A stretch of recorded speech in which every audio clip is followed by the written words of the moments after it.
So, magandang gabi mga katambay ko, mga katambay TV dyan.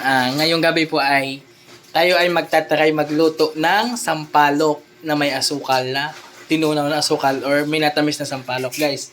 Ito yung sampalok ito kasama namin. Say hi. Ano ka? Kumahiya.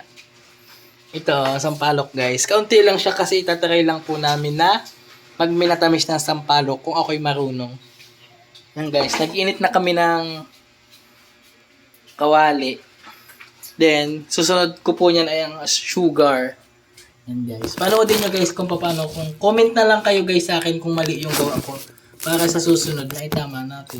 Kasi hindi naman ako, first time ko lang, guys, magluto eh. Ng ganito. Ayan. Ilan pa kang mga sukal? Ayoko na saan. Sabi mo ka, tita siya masukal. Asukal po. Ay, maganda ka na. Ayan. Hello, guys. Pinapainit na po natin yung kawali para pag nilagay yung asukal, masusunog na. Ito po kami sa bahay. Ito po ang gagawin namin. Guys, ang oras na po namin ay dito sa atin, sa Pilipinas, ay 7:45 PM. Ayan. Ito po yung sugar. Ito mahirap sa... Iangat mo. Iangat mo. Ayan. Dito. Ito po yung asukal, guys. Talagay ko dyan. No?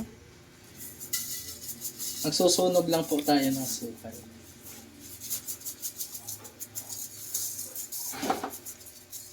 Ayun nga po, guys.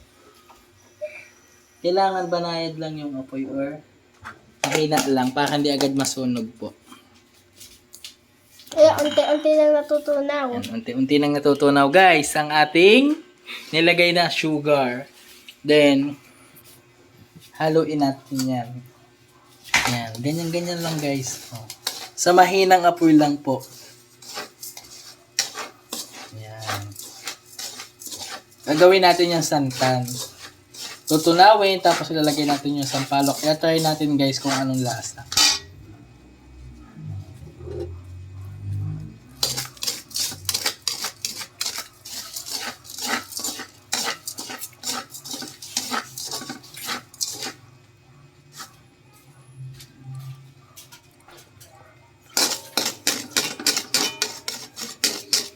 Kailangan, guys, yung magkakaramelize siya.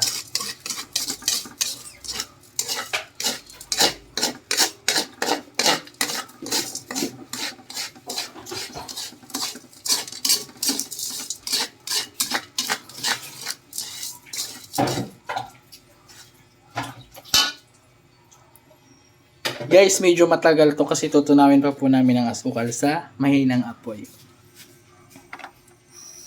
Ayan, laksan natin ng konti. Ayan.